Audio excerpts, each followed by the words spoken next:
AP CM YS Jaganmohan Reddy చేపట్టిన మేమంతా సిద్ధం బస్సు యాత్ర విజయవంతంగా కొనసాగుతోంది. ఎన్టీఆర్ జిల్లాలోకి యాత్ర ప్రవేశించగా ఎండా వాన లెక్క చేయకుండా బస్సు యాత్ర చేస్తున్నారు సీఎం జగన్. 14వ రోజుకు యాత్ర చేరుకుంది. నంబూరు నుండే యాత్ర ప్రారంభిస్తున్నారు. విజయవాడ సెంటర్లో రోడ్ షో నిర్వహించనున్నారు జగన్.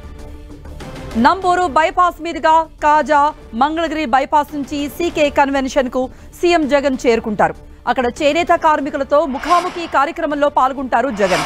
అనంతరం కుంచనపల్లి బైపాస్ మీదుగా తాడేపల్లి బైపాస్ కు చేరుకుని భోజన విరామం తీసుకోనున్నారు. మధ్యాహ్నం తర్వాత మళ్లీ ప్రారంభం కాబోతోంది మేమంతా సిద్ధం యాత్ర. వారధి, చుట్టుగుంట, భగత్ సింగ్ రోడ్, పైపుల రోడ్, కండ్రిక, రామవరప్పాడు, నిడమానూరు బైపాస్ మీదుగా కేసరపల్లి బైపాస్ కు చేరుకుంటుంది. అక్కడే రాత్రి జగన్ బస చేయనున్నారు.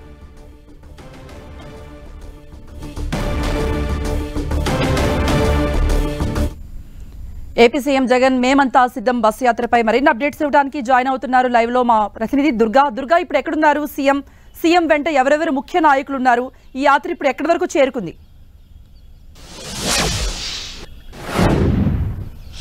14వ రోజు సీఎం జగన్ మేమంతా బస్సు యాత్ర మరి కాసేపట్లో ప్రారంభం కాబోతుంది. ప్రస్తుతం అయితే గుంటూరు పార్లమెంటు పరిధిలో ఉన్నటువంటి నంబూరులో రాత్రి సీఎం జగన్ బస చేశారు. అక్కడి నుంచే ఈ రోజు మరి కాసేపట్లో ప్రారంభం కాబోతుంది. అక్కడి నుంచి కాజా టోల్గేట్ మీదుగా మంగళగిరికి సీఎం జగన్ చేరుకుంటారు. మంగళగిరిలో ఉన్నటువంటి సీకే కన్వెన్షన్ హాల్లో ఉదయం 11 గంటలకు చేనేత కార్మికులతో సీఎం జగన్ ముఖాముఖి కార్యక్రమం ఉంది. ప్రతి పార్లమెంటు పరిధిలో కూడా ఏదో ఒక వర్గానికి సంబంధించినటువంటి ప్రజలతో, లేదంటే కార్మికులు, మహిళలు, వృద్ధులు, ఇలా అనేక వర్గాలకు సంబంధించినటువంటి వాళ్ళతో సీఎం జగన్ ముఖాముఖి కార్యక్రమం నిర్వహిస్తున్నారు. ఇందులో భాగంగానే ఈరోజు చేనేత కార్మికులతో ముఖాముఖి కార్యక్రమం ఉంది. మంగళగిరి నియోజకవర్గంలో ఉన్నటువంటి సీకే కన్వెన్షన్ సెంటర్ లో ఈ ముఖాముఖి కార్యక్రమం ఏర్పాటు చేశారు. అంటే గతంలో కూడా టిప్పర్ డ్రైవర్లతోనూ, అలాగే వృద్ధులతోనూ, మిగిలినటువంటి కొంతమంది లబ్దిదారులతో, ఎవరైతే పథకాలకు సంబంధించి లబ్దిదారులు ఉంటారో వాళ్ళతో కూడా ముఖాముఖి సీఎం జగన్ నిర్వహించారు. 14 రోజులుగా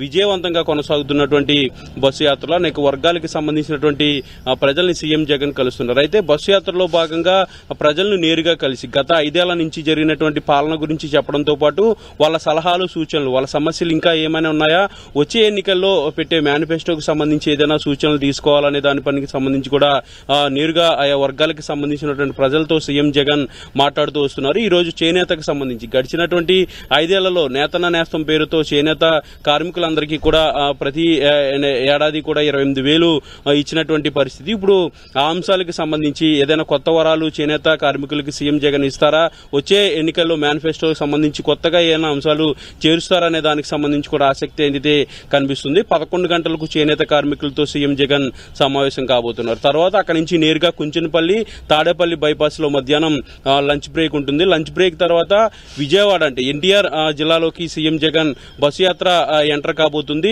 వారధి, ఏదైతే కనకదుర్గమ్మ వారధి వద్ద భారీ ఏర్పాట్లు చేస్తున్నారు. రోడ్ షో కూడా సీఎం జగన్ ఉండబోతుంది. విజయవాడ సెంట్రల్, అలాగే విజయవాడ తూర్పు నియోజకవర్గానికి, ఈ 2 నియోజకవర్గాలకు సంబంధించినటువంటి రోడ్ షో ఈ రోజు విజయవాడలో ఉండబోతుంది. సాయంత్రం 4 గంటలకు ఈ రోడ్ షో నిర్వహించేందుకు అన్ని ఏర్పాట్లు కూడా ఇప్పటికే పూర్తి చేయడం జరిగింది. విజయవాడ నుంచి నేరుగా తూర్పు నియోజకవర్గం, నేరుగా గన్నవరం నియోజకవర్గంలోకి ఈ రోజు సీఎం జగన్ యాత్ర ఎంటర్ కాబోతుంది. రేపు కృష్ణా జిల్లాలో బందర్ పార్లమెంట్ కి సంబంధించినటువంటి బస్సు యాత్ర ఉండబోతుంది. ఇలా 14వ రోజు సీఎం జగన్ బస్సు యాత్ర మరి కాసేపట్లో ప్రారంభం కాబోతుంది. కృప దుర్గా, నామినేషన్ కూడా 25వ తారీఖు జగన్ వేయబోతున్నారని తెలుస్తోంది కదా, మరి ఏ సమయానికి వేస్తారు? మరి ఈ యాత్ర ఎక్కడికి కామా పెట్టి అప్పుడు నామినేషన్ వేస్తారు? యాత్ర మళ్ళీ కొనసాగుతుందా? ఎక్కడి నుండి కొనసాగుతుంది? అయితే మొదటి విడత ఎన్నికల ప్రచారంలో భాగంగా మేమంతా సిద్ధం బస్సు యాత్రతో సీఎం జగన్ ప్రజల్లోకి వచ్చారు. ముఖ్యంగా బహిరంగ సభలతో పాటు రోడ్ షోలు, అలాగే ఏదైతే సమావేశాలు, వీటన్నింటి కూడా నిర్వహించుకుంటూ ప్రస్తుతం మొదటి విడత ఎన్నికల ప్రచారం అయితే సీఎం జగన్ ప్రస్తుతం చేస్తున్నారు. గత నెల 27వ తేదీన ప్రారంభమైనటువంటి ఈ బస్సు యాత్ర ఇప్పుడు 14వ రోజు కొనసాగుతుంది. నెల 24 వరకు కూడా ఈ బస్సు యాత్ర ఉండబోతుంది. 24వ తేదీ శ్రీకాకుళం పార్లమెంటు పరిధిలో బహిరంగ సభతో పూర్తిగా మేమంతా సిద్ధం సిద్ధం బస్సు యాత్ర అనేది పూర్తి కాబోతుంది. అక్కడి నుంచి నేరుగా పులివెందులకి సీఎం జగన్ వెళ్తారు. 25వ తేదీ ఉదయం నామినేషన్ కూడా దాఖలు చేయబోతున్నారు. 25వ తేదీన సీఎం జగన్ నేరుగా పులివెందులు వెళ్లి అక్కడ నామినేషన్ దాఖలు చేసిన తర్వాత పులివెందుల్లో భారీ బహిరంగ సభ కూడా నిర్వహిస్తారు. బహిరంగ సభ తర్వాత రెండో విడత ఎన్నికల ప్రచారానికి సీఎం జగన్ సిద్ధం కాబోతున్నారు. ప్రతిరోజు కూడా 3 నుంచి 4 నియోజకవర్గాలు కవర్ అయ్యే విధంగా సుడిగాలి పర్యటనలు చేస్తూ ఎన్నికల ప్రచారంలో మరింత స్పీడ్ ని సీఎం జగన్ పెంచబోతున్నారు. 24వ తేదీ వరకు కూడా బస్సు యాత్ర ఉంటుంది కాబట్టి 25న నామినేషన్ వేసి అక్కడి నుంచి పూర్తిగా ఎన్నికల ప్రచారంలోకి సీఎం జగన్ వెళ్లబోతున్నారు. కృప. రైట్ దుర్గా.